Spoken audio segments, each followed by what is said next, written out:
أهلا وسهلا in the new Egypt, an Egypt that witnessed hope with the ousting of Mubarak on the 11th of February 2011, but an Egypt that is witnessing a great deal that is quite disturbing.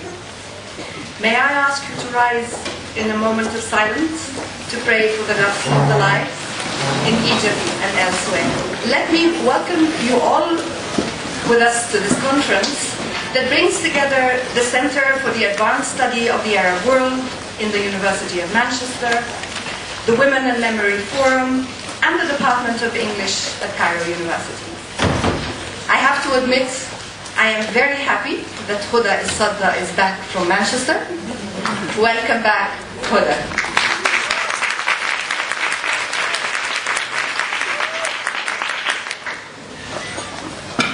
Although Dean Mu'taz Said is not here this morning, he has an important meeting to attend. He has helped a great deal in the process of preparing for this conference. Let me thank most sincerely Deans Al-Hussein Abdel Min'am and Dean Ali Abdel Taweb for being with us today. Now, the January Revolution. As an Egyptian, for me, it is a revolution, not an uprising. Though it shocked the world, and indeed many skeptical Egyptians, the January 2011 revolution was a culmination of various currents of discontent or dissatisfaction that had been very much alive over the last decade. Sometimes outspoken, sometimes passive. Voices of opposition have never stopped in a variety of forms, most important of which, as far as intellectuals are concerned, have been the very topics of our regular symposia on comparative literature in this very department, in the Department of English, Cairo University. Biennially, we had been very careful to choose a topic reflecting the way most members of our department have thought or felt about the situation obtaining at the time. Since 1989, the Department of English has held symposia focusing on themes like images of Egypt, encounters in language and literature, history and literature, translation, modernism, East and West, modernism, postmodernism, East and West, trans-intercultural communication, the power and the role of the intellectual, Egypt at the crossroads, and the marginalized. The theme of our November 2012 symposium is creativity and revolution, and I sincerely hope you can all take part. These symposia have always been a vibrant center of fresh and true ideas. To quote Matthew Arnold, who specified these as the tasks of the real critic. In other words, we have never been isolated or subjected to confines of foreign literature, but always finding relevance to what we study in English, to what we do and feel in Arabic. It is an honor to have Professor Radu Ashur with us as our keynote speaker. Professor Radu Ashur is one of us, a graduate of our Department of English, an original Arabic novelist, and a remarkable political activist. Many of the papers in this symposium discuss her novels. Again, ahlan wa sahlan, and let me pass the microphone to Hoda Elsadda.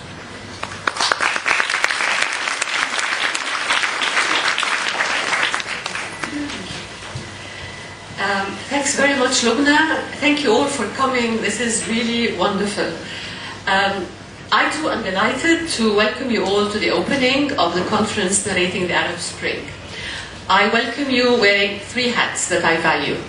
As a graduate and professor in this department of English at Cairo University, and also as founding member of the Women and Memory Forum, and also as, I have to say, a founding member of CASAO, the Center for the Advanced Study of the Arab World, which is a partner in the preparation for this conference, in my other life in Manchester.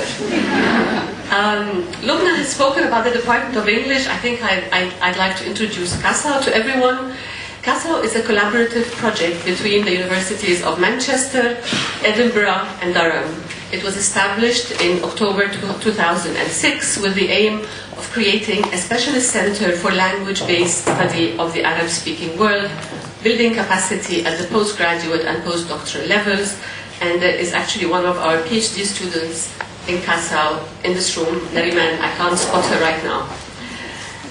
Kassau also sponsors activities to promote links with scholars working in the region, and in 2007 Kassau organized a conference in cooperation with the Supreme Council of Culture in Cairo, which was entitled Mapping the Production of Knowledge on the Arab World. So I would like to extend a special welcome to Kassau colleagues Marilyn Booth, Yasser Suleiman, Paul Starkey, Michelle Obeid, Ewan Stein, and Nariman Youssef.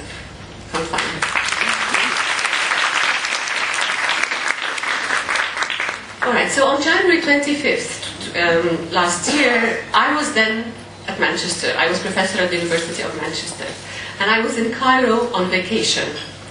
I joined the demonstrations on Friday the 28th, packed my bag, thought I was going to board my flight on the 29th, and then, of course, the 28th happened, and I went home sick from tear gas, not quite understanding the magnitude of the event, but at the time, a BBC reporter rang me up and I said, this is a turning point and there's no going back. So I decided to miss my flight on the 29th. It was cancelled anyway and I was reimbursed. And I stayed in Cairo to celebrate, luckily for me, the ousting of Mubarak on the 11th in the streets of Cairo. I returned to Manchester to resume my job, get on with life and work. I tell you, it was a real struggle.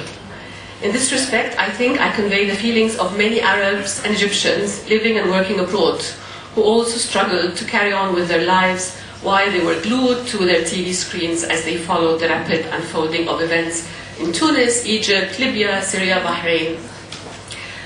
But it was not just the Arab community that was shaken by events.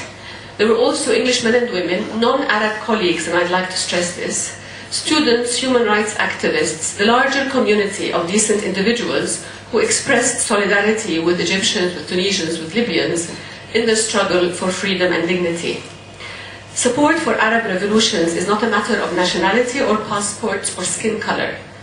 I emphasize this point today to challenge the xenophobic language that dominates our official media, which is a deliberate attempt to promote fear of foreigners. It is a typically Mubarak-style campaign that seeks to undermine protest movements and actions claiming that they are foreign instigated. Sheer rubbish as far as I'm concerned. And I seize this opportunity to express solidarity with all our AUC colleagues, as well as students, in the face of the attack that was leveled against them by the admin page of the staff.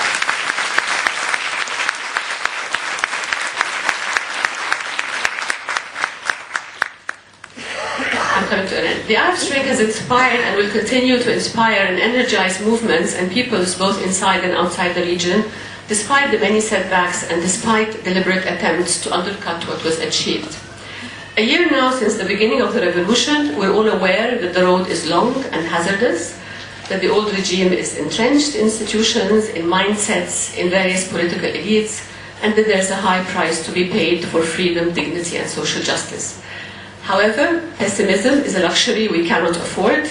Optimism, which I like to repeat this all the time, is a national duty and a revolutionary necessity. Now, the aim of the conference is to assess and shed light on narratives emerging from and about the Arab Spring. The conference brings together really a stellar group of participants from Egypt, Morocco, Tunisia, Lebanon, Iraq, the UK and Europe, and I'm sorry if I've missed something, the US also, to reflect on the momentous events of 2011, exchange views and experiences. If you just take a glimpse at the program, it's already promising, and it's very interdisciplinary.